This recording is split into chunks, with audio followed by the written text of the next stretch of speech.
हिंदी की कक्षा में बच्चों आप सभी का स्वागत है। मैं अर्चना सिंह। आज हम पढ़ेंगे डॉक्टर राजेंद्र प्रसाद जी को।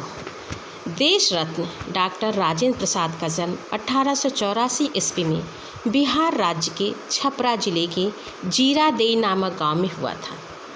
कलकत्ता विश्वविद्यालय से इन्होंने एमए की परीक्षा उत्तीर्ण की। राजेंद्र प्रसाद जी बड़े मेधावी छात्र थे और प्रायः सभी परीक्षाओं में इन्होंने प्रथम स्थान प्राप्त किया। मुजफ्फरपुर के एक कॉलेज में कुछ दिन अध्यापन कार्य करने के बाद सन 1911 ईस्वी से 1920 ईस्वी तक राजेंद्र प्रसाद क्रमशः कलकत्ता तथा पटना हाई कोर्ट में वकालत किए, लेकिन गांधी जी के आदर्शों, सिद्धांतों तथा आंदोलनों से प्रभावित होकर के सन 1920 ईस्वी में इन्होंने वकालत छोड़ दी और पूर्ण रूप से देश सेवा के कार्य में लग गए। भारतीय राष्ट्रीय कांग्रेस की 3 बार सभापति चुने गए और सन 1962 ईस्वी तक भारत गणराज्य के राष्ट्रपति रहे। सन 1962 ईस्वी में इन्हें भारत की सर्वोच्च उपाधि भारत रत्न से अलंकृत किया गया। सत्यनिष्ठा, ईमानदारी, निर्भीकता, देशभक्ति, साधुता और सादगी राजेंद्र प्रसाद जी की सबसे बड़ी विशेषता थी। राजेंद्र प्रसाद की मृत्यु 28 फरवरी सन 1963 ईस्वी को हुई, तो इनका जन्म 1884 ईस्वी में और मृत्यु 1963 ईस्वी में हुई। डॉक्टर राजेंद्र प्रसाद एक कुशल लेखक भी थे। सामाजिक, शैक्षिक एवं सांस्कृतिक विषयों पर इनके लेख बराबर निकलते रहते थे। हिंदी साहित्य सम्मेलन के सभापति पद को भी इन्होंने सुशोभित किया।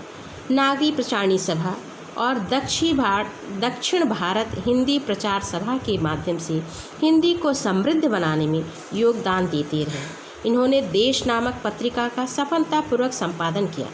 उस समय की पत्र पत्रिकाओं में इनके लेख एवं व्याख्यान भी प्रकाशित होते रहते थे।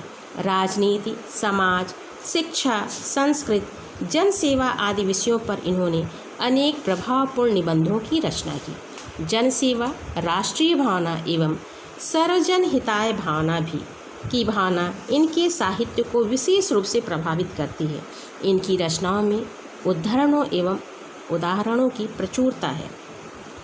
डॉक्टर राजेंद्र प्रसाद जी ने अनेक विषयों पर लेखनी चलाई है।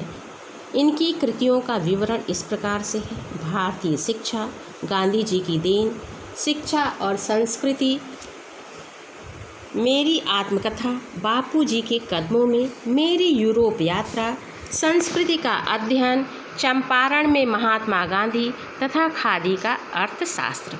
इसके अतिरिक्त इनके भाषणों के भी कई संग्रह प्रकाशित हुए हैं।